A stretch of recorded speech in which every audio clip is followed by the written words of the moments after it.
தஞ்சையில் 2018ஆம் ஆண்டு பரிந்துரை அடிப்படையில் தமிழ்நாடு பல்நோக்கு மருத்துவமனை பணியாளர்களுக்கு காலமுறை ஊதியம் வழங்க வேண்டும். தமிழ்நாடு அரசை வலியுறுத்தி பல்நோக்கு மருத்துவமனை பணியாளர் சங்கத்தின் தஞ்சை துணை சுகாதார அலுவலகம் முன்பு ஆர்ப்பாட்டம்.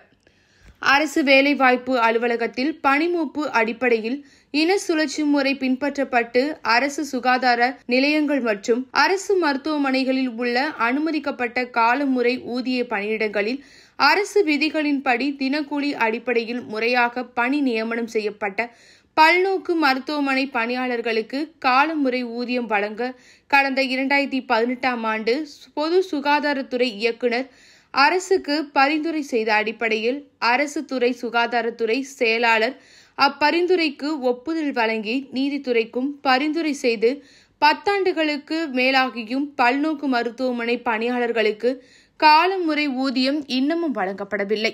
பரிந்துரை செய்த இயக்குநரின் கோப்பு கால தாமதம் செய்யப்பட்டு வருகிறது. விளிம்பு நிலை சமூகத்திலிருந்து பணிக்கு வந்திருக்கின்ற பணியாளர்கள் பெரும் பாதிப்பிற்கு உள்ளாகியுள்ளனர்.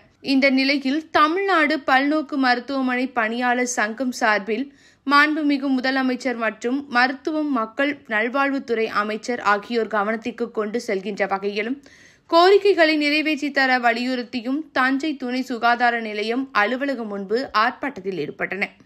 தமிழக அரசின் திட்டங்களை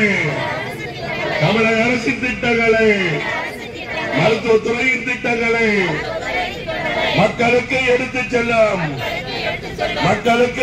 செல்லும் பல்நோக்கு மருத்துவமனை பணியாளர்களுக்கு